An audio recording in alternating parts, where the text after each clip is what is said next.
Manuia e konferensi o Afio, o whatau Folofoloa atu, tō mua hatau koloa, pe Huufi e konferenisi, he mga fulmāwalu, maro pito.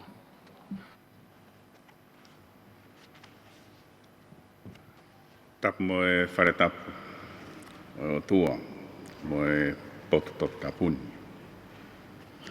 Whaia e tau whakawhiangai ki o tau o tua. A ko kore, ki o ngā ki e tau whakatapu kakato, ko kamata ki e konferenisi hono hionga fulmāwalu, ka e tā ke whaiha whakawhetai, mo e fia, I he lava ke tau te whakataha I Nuku'alofa. Ka tau wakai atu, ki he otumuri, o whafou he whetutaki o e ahoni ko e Zoom. Ko mea whakaofo ia, e tau hao mai, tau tuku ai koloria ki he otua I langi. Ko e haha mea ko tau ausia mo mātā tonu ai I he tauni. Ko hai tene awa whakamatala e au liriki a ofa. Te ukamata I whē, pe angata ki whē. Ko e Tonga, na ngahi he o tua, pe ane tuku I hono loto a ofa. Ke tauhi ki hono o tua, pe hamo hono kau ngā api. Ko ofa, na tau Hawaii me he puna e mō ngā whi, mo e tsunami, pe a ofeina e ki tau tolu o au mai ki he ahoni. O tau whakawhetai, he ka veinga to tonu mo whiunga, ko ngā kia e Palestini mo ni kau ngā we. Ko e tala ofa mo e kovinanite, ko e ka veinga e konferenisi o kulauta mo whelawei, ki he ka veinga o e mahina mo e wike, mo e ngahi aho taktaha. Na hoko e taimi o e whakataputapui o e COVID-19, ko e taimi whakalaulau loto, taimi ke wakai ki heanga o e whanonga he mo ui, taimi mo e whaamiri, pia ke toi whakafoou ai COVID-19 mo e otua, pia mo e nofo a kāinga. Te tau whehui, ko e hānai ha ngā ue, ke tau whakahoko I ki tau tolu, ko I kāinga lotu, o Siasi Uesiliana tau taina Tonga, ke toe lerei ange ai e whanonga. O tau whakahoko nei e ngahi tūtu uni to tonu, maho tau whamiri, pe ki he kāinga lotu. O tau whakahoko nei e ngahi tūtu uni to tonu, ma Tonga. O hoko hiono to'o o e whakataputapui o e kau a whanua, ko e whainga mārie, ke to e whakataha e ngahi whamiri lahi. Pia I he taimi tatau, ko e whakaata ki he tō tupu o e whanua, ke wakai ki he whainga mārie ngā ue I he ngahi whanua muri. O kumahino pē ke siasi e whainga tā, o e nofo mā wahe e ngahi whamiri. Ka I he taimi lahi, o kuikai, ke tokonia e ngahi whamiri o to whanga I he ngahi whainga tā koe ni. O tau whakahoko nei e tūtūni to tonu, pe o toe mawhasia angi ho tau ngahi whamiri he siasi. Ko e whatongia o whie mao he ahoni, ko e tokonia o e kakai, ke a osia mo mao ai ilo whiunga, ke whakahoko ai tūtūni o whapoto-poto, I he whehanga-hangai mo e ngahi pore ki he mo ui.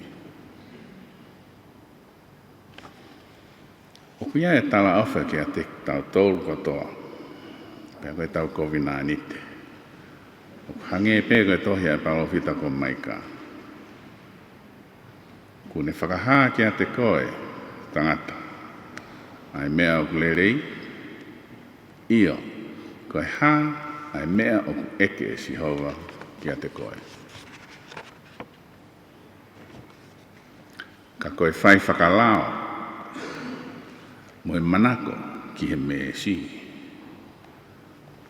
Pea ke taka, hanga vai vai I ho whiangai moho o tua. Ko tau monu atu ki he Konifelenisi o whātua.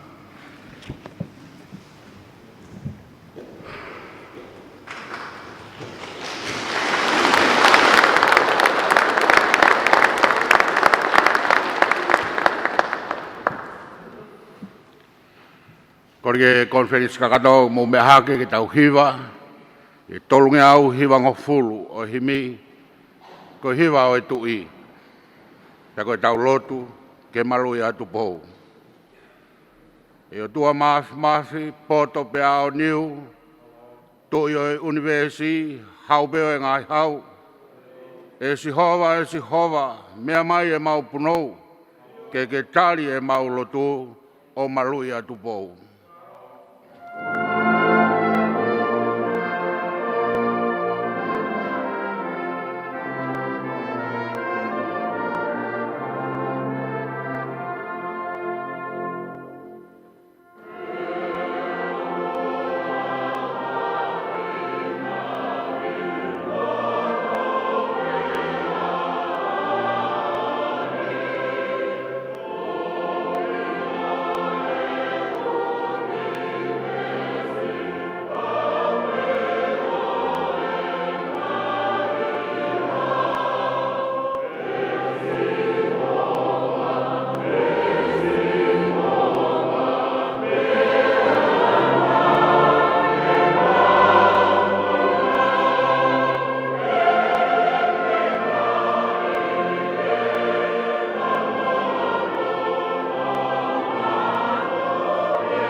Toko kene mafia ene ngā ue furipe, toko kene monu ia hoko hoko a hope.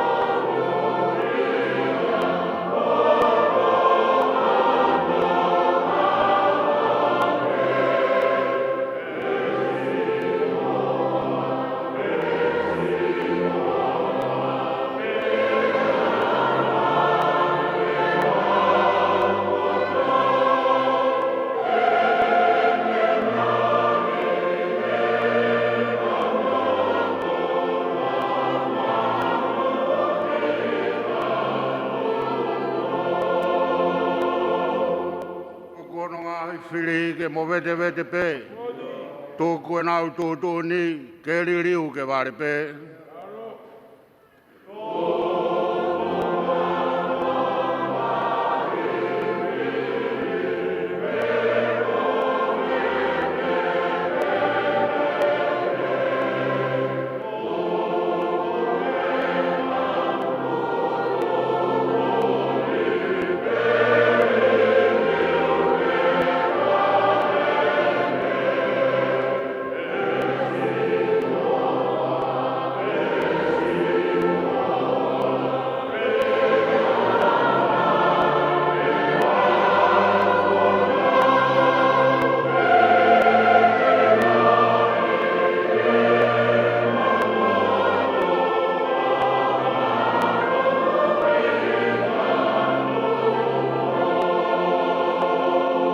Eiki ai ke foloa, ange moa ngahi ta, tau whetoko ha koloa, tauhi ho mau hau, e si hova, mea mai e mau punou, ke tali e mau lotu, o malu I a Tupou.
haifo.